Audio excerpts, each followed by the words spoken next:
What's up, guys? It's Clint Coons here, and in this video, I'm going to show you the strategy I used to save one of my clients over $16 million in a lawsuit. All right, let's get started.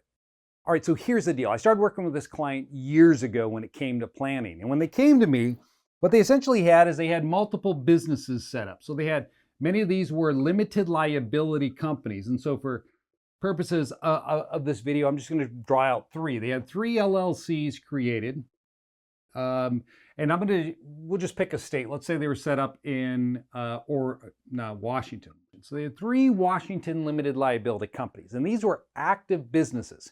And if you looked at the active business, you would see my client listed on each of these businesses as either a manager or a member manager of those limited liability companies. Now, they also had several pieces of real estate that they owned. Now, many of these were just investment properties. They had a commercial property over here that was leased to one of the businesses. All right, so they had investment real estate. They had cash, okay, on the side, savings. So let's say they had $1 million here in savings that was also in their personal name. Now, of course, they had vehicles and things like that that I'm not going to concern myself with. And then they also had a personal residence. All right, so they had their personal residence right here that was also in their name. So this is the way they were sitting. They'd been really focused on setting up companies. They were working with a CPA and a local attorney who would create a new limited liability company, or in some cases, it was a corporation, whenever they opened up a new business. And so they had this multitude of LLCs set up, and then a lot of assets like this just setting in their own name. So my concern for them is as I told them when I started working with them, I said, hey, listen, all your assets traceable right back to you. Okay, you're active in these businesses as well, so that can bring personal liability to you. So what we want to do is separate you out, your ownership out from the public record, so people don't know that you own these businesses. We want to strip the assets out of the businesses, and I want to get the property out of your name and your cash protected. Now, of course, they looked at that and said, this sounds really cool. What do we have to do to set all this up? Well, number one, enter into agreement with me, right? So what we did is we started first with the businesses. So I looked at the individual businesses themselves, and I created, let me see if this blue pin's working for me. I created a couple of Wyoming limited liability companies, okay, like this. That's not that great. So I created some Wyoming LLCs just for the businesses. Now, you could take all three of these businesses and put them into one Wyoming limited liability company. But what I felt like is that if I did that and somebody looked on title, okay, they did some research to the business, they would see that it was in Frank's name in 2015, and then it changed from Frank to this Wyoming LLC in 2016. Because what we're going to do is when we set up the new Wyoming LLC, we're going to make it the sole member of this company right here. Now, some of these companies were S corporations, and so that's why it's really imperative that when you're setting these up, these are all disregarded limited liability companies here. So they didn't have to file tax returns, and we weren't going to blow their S corporation tax status.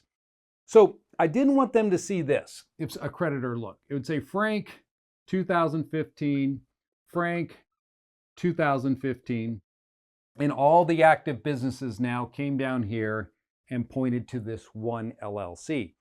Because if the creditor kept searching, they would see that all these companies now were held by one limited liability company, and they might assume that the Frank, my client, consolidated his companies down into one LLC, and he's still the owner, even though you cannot determine that by looking at it at that Wyoming LLC.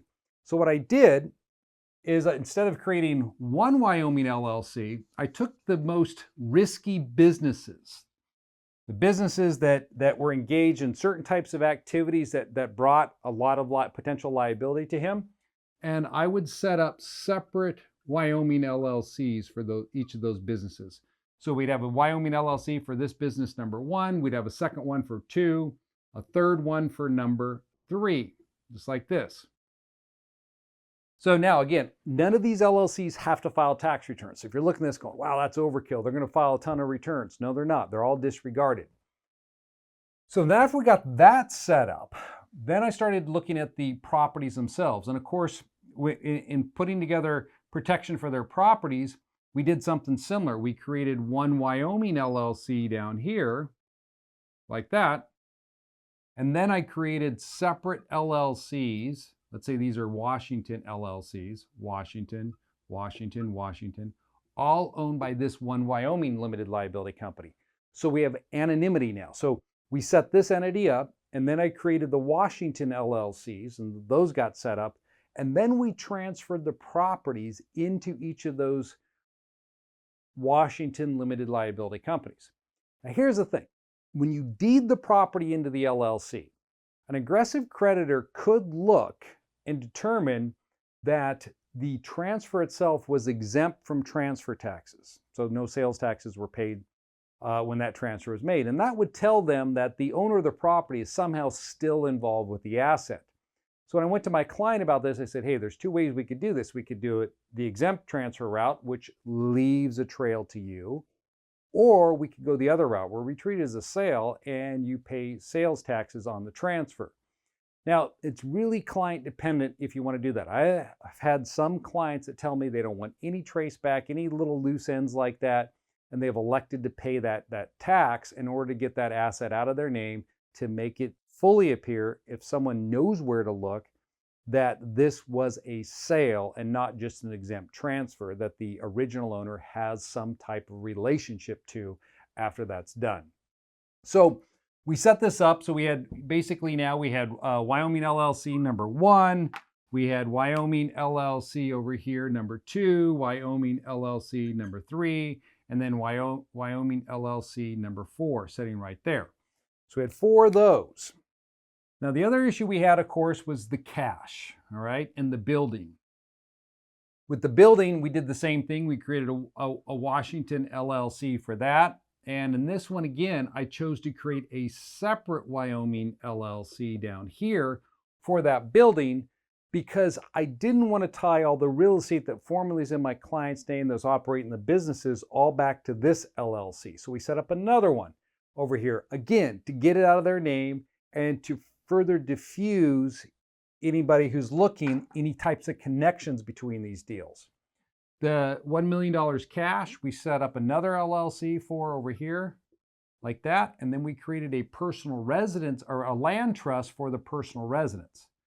And when we set up the land trust, I served as their nominee trustee. So on title, if you looked, it would have my name. I'm still listed there as the trustee of this trust. And so this is what we had set up. Now we took it one step further. With the assets itself inside of some of these businesses, the concern was that there's receivables coming in. So as I explained to them, I said, those receivables, that's what a creditor would like to step in front of your business and get those if they sued your business. So we need to protect those. So what we ended up doing is enter into a line of credit agreement. So this was their cash LLC down here. Let me just circle these blue ones here so you know what we've got as far as Wyoming is concerned. So I took that cash LLC and I came up here and we entered into a line of credit agreement against some of these active businesses. And then we filed a UCC1 financing statement against each of the active businesses with the Secretary of State, stating that this company is entered into business lines of credit with these other companies for $1 million, and we secured $1 million in assets. And so I explained to them, you don't want to leave a lot of cash accumulated inside of your business. That is a mistake. Take your cash, your profits out, take it down to here, take it out to yourself, recontribute it back to this entity, and then loan it back to your business to secure your assets. So we got all this set up, and it's there, it's in place, and then unfortunately tragedy does strike, and they're being sued now, and the creditors are asking for $16 million in damages. So the creditors didn't actually take it to trial, but what they did do is they ran an asset search, of course, and they brought them in and they ended up negotiating the settlement. That is, the creditors took my client's policy limits, their insurance, and then gave them a full release. And one of the comments that was made is that it appeared that My client doesn't own any assets. And so to move forwards against him, trying to get a judgment on $16 million of which they wouldn't collect because he had no assets just didn't make sense. Now, the reality of the scenario is my client could have paid a judgment like that. However, the creditors did not know what he was worth because of the structure we had done here on the back end to get his name off of title. So when you ran his name through title to see if he owned anything, he didn't own businesses, he didn't own real estate. Of course, you're not going to find the bank accounts, but he didn't own a personal residence. None of this was in his name. All it appeared on for these businesses is that he was a CEO of the business. He worked in the business. He managed it.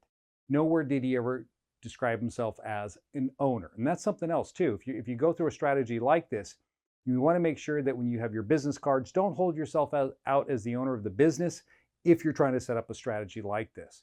But it works. There was actually another defendant in the case who was not structured, that had all these types of assets in his own name. And when he tried to settle for his policy limits, they specifically declined, stating this: you have the money to pay this judgment. The other defendant did not. That's why we settled with him. And it couldn't be further from the truth. In fact, the person they settled with had more assets than the one they chose to go after. So anyways, that's how I saved my clients in a $16 million judgment. This is what you can do. I know it looks really complicated, but here's the thing. When it comes to planning, planning needs to start early. If you want to talk to someone here at Anderson, all you got to do is go into the show notes. We have a link where you can sign up for a free strategy session, and somebody at my firm will discuss with you your options in putting together a plan and how that plan can grow with you as your business starts to mature. Guys, you like the video, be sure to like the video. And if you're not yet a subscriber, subscribe to the channel. Take care.